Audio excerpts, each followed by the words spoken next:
Tiga kejadian kebakaran telah berlaku di Keningau petang semalam melibatkan dua klinik kesihatan dan sebuah rumah jenis tidak kekal. Walau bagaimanapun, tiada kemalangan jiwa dilaporkan. Menerusi kenyataan Jabatan Bomba dan Penyelamat Malaysia JBPM Sabah, kejadian kebakaran pertama berlaku adalah Klinik Kesihatan Mansiat, Jalan Tulit Sok, Keningau. Pihak bomba telah menerima panggilan kecemasan pukul 4.48 petang, seterusnya bergegas ke tempat kejadian sejauh 57 km. Setiba di lokasi, bangunan klinik tersebut telah musnah terbakar 100%. Kawalan kebakaran terus dijalankan dan operasi tamat pukul 8.38 malam. Dalam kejadian berasingan, JBPM Sabah turut menerima satu laporan kebakaran dua unit bangunan di Pusat Kesihatan Daerah Jalan Tamu Ground Keningau yang turut musnah berlaku pukul 8.42 malam semalam. Operasi kawalan kebakaran turut berlangsung dan tamat pukul 9.25 malam. Kejadian seterusnya, sebuah rumah jenis tidak kekal di Batu 22 Jalan Karamatoi Sok Keningau turut terbakar sepenuhnya. Penolong Pengarah Bahagian Operasi Negeri PPON Misran Bisara dalam kenyataannya berkata, kejadian ini turut melibatkan sebuah kenderaan yang terbakar 5%. Operasi terkawal pada pukul 10.25 malam dan operasi ditamatkan pukul 11 malam semalam. Sementara itu, Setiausaha PAS Sabah Dr. Ali Akbar Gulasan mencadangkan pihak berkaitan agar melengkapkan sistem pilih bomba di Kampung Lobau 1 Menggatal. Jelasnya kemudahan tersebut penting bagi mengelak lebih banyak harta benda musnah selain kerugian besar penduduk yang terlibat dengan bencana kebakaran. Saya melihat isu yang paling penting adalah kerajaan kena tangani segera masalah air di kawasan ini.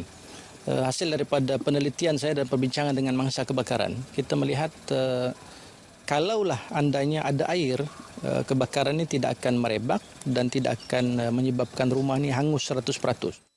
Beliau berkata demikian selepas meninjau kawasan kebakaran di Kampung Lobau 1 Menggatal. Dr. Ali Akbar turut mengagihkan sumbangan kepada mangsa kebakaran terlibat. Saya sangat terharulah dan sangat menghargailah atas bantuan yang diberikan dan ucapan terima kasihlah sama Datuk. Sememangnya kalau yang paling diperlukan memang bantuan rumah lah. Sebab kalau yang paling penting itu rumah untuk tempat tinggal lah untuk kami satu keluarga. Isnin lalu sebuah rumah kediaman terbakar 100% kira-kira pukul 3 petang. Kerja-kerja pembaikan Sherun yang runtuh di kilometer 2.1 Jalan Utama menuju pusat Bandar Sandakan berhampiran bulatan Menara Jam SM Sung Hiu akan dimulakan bulan depan. Melibatkan kos berjumlah 1.3 juta ringgit untuk kerja-kerja membaik pulih Sherun tersebut yang runtuh ekoran faktor cuaca yang tidak menentu sejak awal tahun ini. Timbalan Ketua Menteri yang juga Menteri Kerja Raya Datuk Seri Panglima Bung Mokhtar Radin dalam kenyataannya berkata, bagi Sherun yang runtuh berhampiran Taman Vun Wu, pihaknya telah pun mengarahkan jurutera daerah Sandakan untuk mengemukakan cadangan dan anggaran kos peruntukan yang diperlukan untuk membaiki Sherun tersebut. Mengulas mengenai jambatan 10 yang roboh di Kampung Simsim, beliau turut meminta pihak Majlis Perbandaran Sandakan MPS untuk mengkaji dan mengemukakan anggaran kos peruntukan yang diperlukan bagi membina jambatan baharu. Tambahnya, pihak Jabatan Kerja Raya Negeri juga telah mengarahkan Kementerian Kerajaan Tempatan dan Perumahan serta MPS untuk meneliti sekaligus mengemukakan cadangan menukar lampu-lampu dan tiang yang rosak. Pelbagai pihak diajak memahami peranan dan keseimbangan ekosistem bagi membolehkan keindahan alam sekitar yang dinikmati hari ini dapat berlangsung sehingga generasi seterusnya. Antara pengetahuan dikongsikan adalah fungsi rumput laut dalam menjaga ekosistem karbon biru pantai, malah boleh membantu mengurangkan kesan perubahan iklim seperti pemanasan global.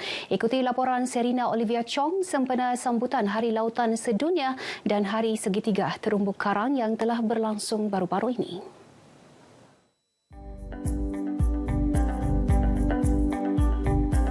Sambutan anjuran Institut Penyelidikan Marin Borneo Universiti Malaysia Sabah UMS bersama Kementerian Alam Sekitar dan Air serta beberapa pihak ini berlangsung di Akuarium dan Muzium UMS Kota Kinabalu.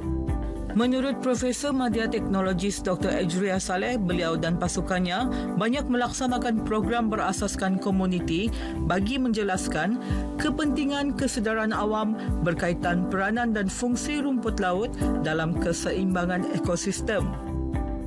Sebenarnya dari tadikah lagi kami sudah ada program untuk menanam kesedaran mereka terhadap pemeliharaan rumput laut ini.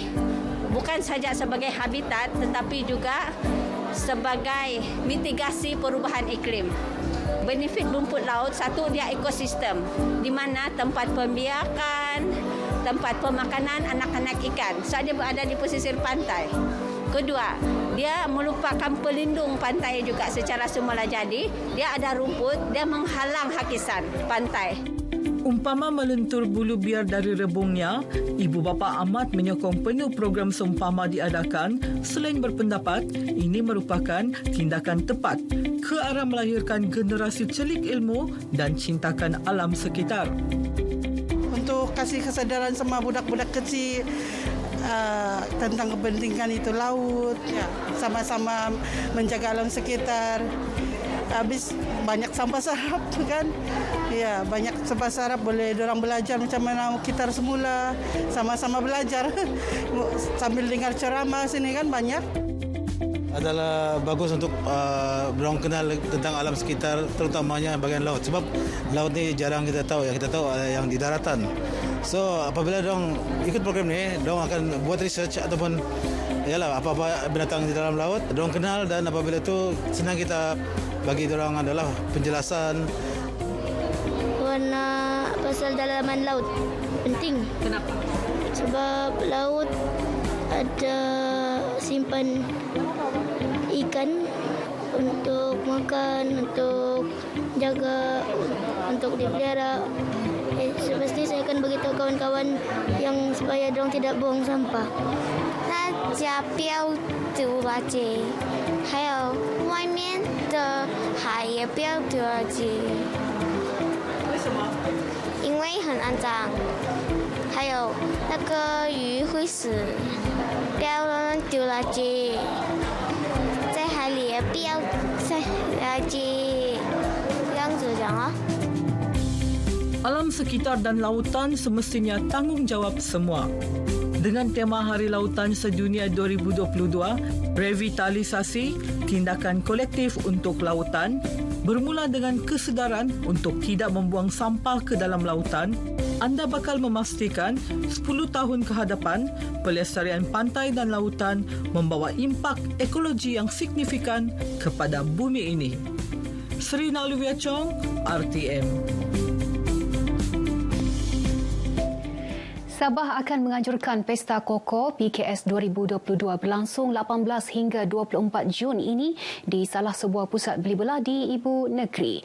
PKS diadakan sempena penganjuran Persidangan Kebangsaan Koko Malaysia PKKM 2022 melibatkan 21 pempamer utama iaitu usahawan produk berasaskan koko seperti coklat serta produk kosmetik. Ketua Pengarah Lembaga Koko Malaysia, Dr. Ramli Kasin berkata, pameran berkonsepkan Koko Awareness ini bertujuan menjadi pemangkin kepada usaha meningkatkan pertumbuhan industri koko khususnya di Sabah. Kita akan memberikan pendedahan kepada pengunjung, kepada yang datang tentang pelbagai khasiat-khasiat tentang koko ini dan juga peluang-peluang mungkin perniagaan. Kita yakin dengan adanya kita punya penganjuran ini boleh kita memperbaiki, kita boleh meningkatkan lagi industri koko kita di Malaysia khususnya di Sabah inilah. Beliau berkata demikian kepada pemberita RTM dalam temu bual eksklusif di Pejabat Lembaga Koko Malaysia di Kota Kinabalu. Dr. Ramli memaklumkan selain pameran produk koko, pelbagai aktiviti menarik bakal berlangsung sepanjang 7 hari penganjuran. Antaranya jualan amal CSR coklat cookies, pertandingan makan coklat, persembahan muzik, demonstrasi coklat dan penampilan istimewa maskot kanak-kanak. PKS dijangka dirasmikan Ketua Menteri Datuk Seri Panglima Haji Jinor pada 17 Jun ini. Lebih 100,000 pengunjung dijangka mengunjungi pameran dan aktiviti PKS bermula pukul 10 pagi hingga 8 malam. Baik, sekian berita dari Sabah untuk petang ini. Teruskan bersama berita RTM untuk lebih banyak perkembangan sahih dan terkini. Dengan itu, kembali bersama Sahih. Silakan. Terima kasih, Anne.